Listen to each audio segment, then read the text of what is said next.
Dag sy mense, hier is in Rietfontein besig. Hierdie skuifdeur kom uit.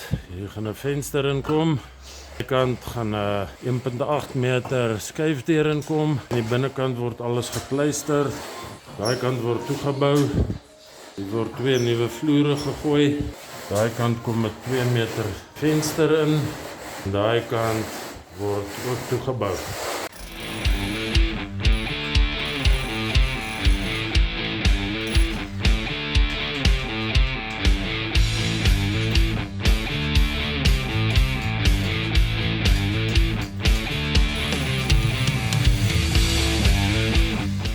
Daar is 2 skuifdeure in gebou gewees, so daar nie weer ingesit.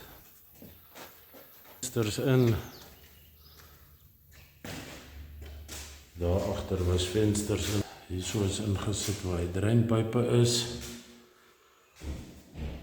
En daai kant was vensters gewees wat ons toegepleister het.